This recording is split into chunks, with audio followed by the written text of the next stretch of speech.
നവകേരള bus വീണ്ടും കട്ടപ്പുറത്ത്. അറ്റകുറ്റപ്പണികൾക്കായി വർക്ക്ഷോപ്പിലാണെന്നാണ് KSRTC വിശദീകരിക്കുമ്പോഴും യാത്രക്കാരില്ലാത്തതിനാൽ service നിർത്തിയെന്നാണ് അറിയുന്നത്. ഈ മാസം ആകെ ലാഭകരമായി നവകേരള ബസ് സർവീസ് നടത്തിയത് ഒരു ദിവസം മാത്രമാണ്. നവകേരള യാത്രയ്ക്കായി മുഖ്യമന്ത്രിയും മന്ത്രിമാരും കേരളത്തിലുടനീളം സഞ്ചരിച്ച സ്വിഫ്റ്റ് ഗരുഡ പ്രീമിയം ബസ് ഏറെ വിവാദങ്ങൾക്ക് ശേഷമാണ് പൊതുജനങ്ങൾക്ക് യാത്രയ്ക്കായി KSRTCക്ക് വിട്ടു നൽകിയത്. കോഴിക്കോട് നിന്ന് ബംഗളൂരുവിലേക്കായിരുന്നു ബസിന്റെ സർവീസ്. മെയ് 5 മുതലാണ് സർവീസ് തുടങ്ങിയത്. എന്നാൽ ഒരാഴ്ചയായി ബസ് കോഴിക്കോട് റീജിയണൽ വർക്ക്ഷോപ്പിൽ നിർത്തിയിട്ടിരിക്കുകയാണ്. അറ്റകുറ്റപ്പണികൾക്കായാണ് വർക്ക്ഷോപ്പിൽ പ്രവേശിപ്പിച്ചിരിക്കുന്നതെന്നാണ് അധികൃതരുടെ വിശദീകരണം. എന്നാൽ യാത്ര ചെയ്യാൻ ആളില്ലാത്തതിനാൽ വർക്ക്ഷോപ്പ് പരിസരത്തേക്ക് മാറ്റിയതായാണ് ലഭിക്കുന്ന വിവരം. ഈ മാസം ആകെ ഒരു ദിവസം മാത്രമാണ് ബസ് ലാഭകരമായി സർവീസ് നടത്തിയത്.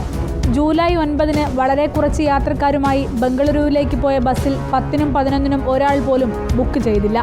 ഇത് വാർത്തയായതോടെ വിരലിലെണ്ണാവുന്ന യാത്രക്കാരുമായി 12-ാം തീയതി സർവീസ് നടത്തി. 13,000 രൂപയും അതിൽ മുകളിലും കിട്ടിയാൽ മാത്രമേ ബസ് ലാഭത്തിലാണെന്ന് പറയാനാവൂ. എന്നാൽ നിലവിൽ ആ തുക കിട്ടുന്നില്ല. അതേസമയം ബസ് മ്യൂസിയത്തിൽ വെച്ചാൽ പോലും പണം കിട്ടുമെന്ന് പറഞ്ഞ് നേരത്തെ CPM നേതാക്കൾ രംഗത്തെത്തിയിരുന്നു. റിപ്പോർട്ടർ, കോഴിക്കോട്.